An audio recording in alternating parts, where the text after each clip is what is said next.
Bienvenue sur le plateau Village Semences pour le programme d'émission du groupe France Agricole. Ce matin, nous recevons Raoul Calvé. Vous êtes ancien professeur d'AgroParisTech et vous avez été chercheur à l'INRA. Nous allons parler avec vous de sol et vous êtes également, j'ai oublié, auteur de plusieurs ouvrages, dont celui qui est présenté, les 10 clés pour comprendre le sol. Et donc, avec vous, effectivement, nous allons parler de sol. Alors, nous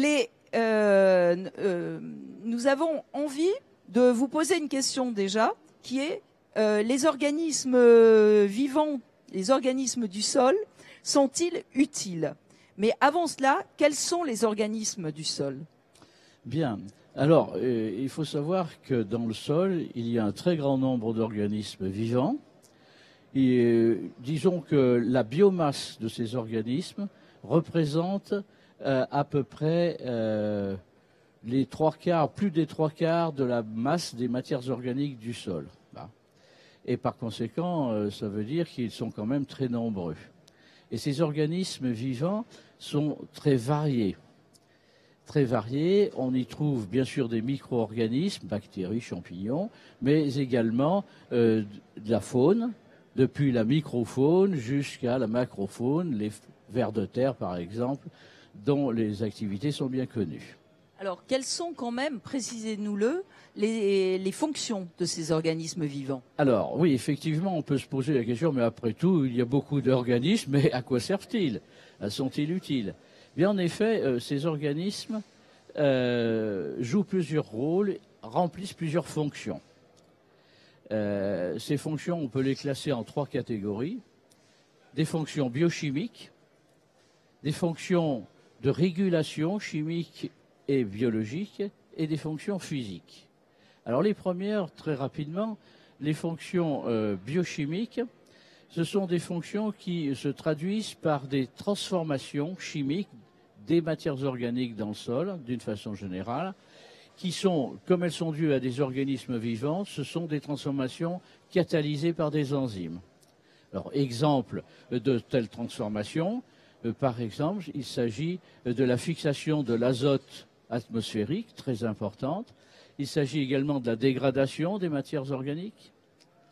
Et donc, pour ces fonctions, c'était la fonction biochimique. Ensuite, très rapidement, la fonction de régulation. Alors, dans le sol, on sait qu'il y a une partie physique, une partie solide et une partie liquide. Et cette fonction de régulation détermine la composition de cette partie liquide du sol, de la solution du sol, soit par le biais de transformations physico-chimiques, comme les échanges d'ions par exemple, soit par le biais de transformations chimiques. Autre phénomène qui intervient également dans la régulation, qui est de type biologique celle-ci, c'est l'absorption par les organismes vivants, et notamment par les végétaux, qui puisent dans le sol tout un ensemble d'éléments nutritifs. Autre régulation biologique, ce sont toutes les actions de prédation, par exemple, puisqu'on trouve toute une variété, très grande variété d'organismes dans le sol. Enfin, la troisième fonction, très rapidement, en un mot, c'est la fonction physique. C'est-à-dire que le sol, c'est pas un milieu qui se présente de façon homogène, mais c'est un milieu qui présente une structure.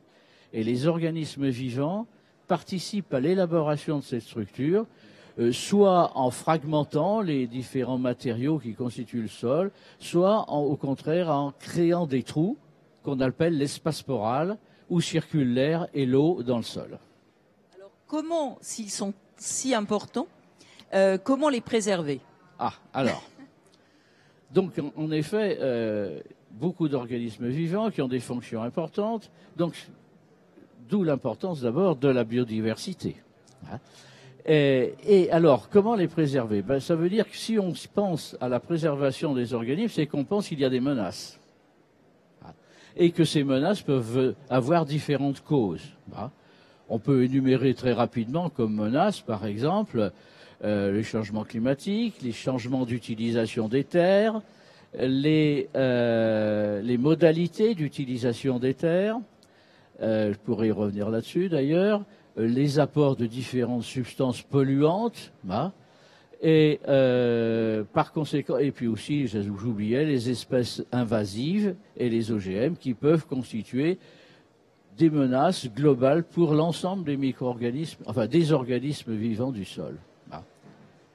Bien, merci beaucoup, Raoul Calvet. On comprend que tous ces éléments vivants du sol sont très importants, à la fois pour l'agriculture et pour l'environnement. Je peux ajouter un mot? Non. Un dernier mot? Un dernier mot? Non, tout simplement pour dire que la biodiversité des sols est absolument indispensable au maintien, disons, des services rendus par les sols, notamment en ce qui concerne la fourniture d'alimentation, d'aliments, et la préservation de l'environnement. Merci beaucoup. Merci.